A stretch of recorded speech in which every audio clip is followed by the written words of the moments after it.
İmtahan və müxtəlif müsabiqələrdə tez-tez qarşımıza çıxan, amma məktəblərdə ayrıca tədris olunmayan bir fən var – məntiq.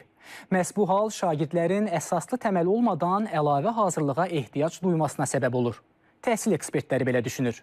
Bəs məsələ ilə bağlı aidiyyatı qurumun mövqeyi nədən ibarətdir?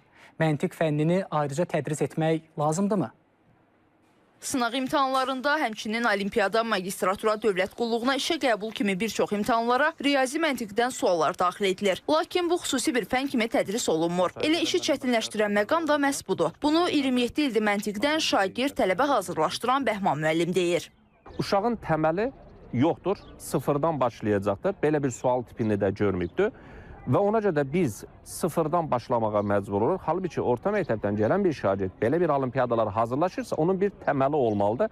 Amma təməl olmadığına görə sıfırdan başlayırıq və şagird də burada 1-0, 2-0 geridən başlamış olur. Məntiq mövzuları 15-20-yə yaxın mövzudur. Həftədə bir dənəsi keçirilmiş olsa, bu yetərli olacaqdır. Bəhman müəllim deyir ki, belə olan halda şagird və ya tələbə imtahanda sualları düzgün cavablandıra bilmək üçün əlavə hazırlığa getməyə məcbur olur. Hazırlığa getməlidir, məcburən hazırlığa gedir. Burada məsələn əlimizdə nümunələr var.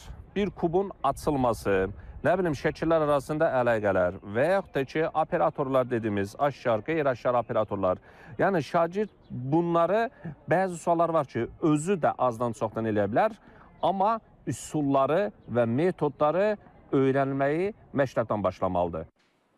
Təhsil ekspertləri də müəllimlərlə eyni fikirdədirlər. Onlar bildirirlər ki, əslində imtahanlarda məntiqi təfəkkürün yoxlanılması vacibdir, amma onun ayrıca tədrisi də olmalıdır. Necə ola bilər ki, biz vermədiyimiz bir biliyi ölçə bilər və yaxud o səviyyədə vermədiyimiz biliyi ölçə bilər.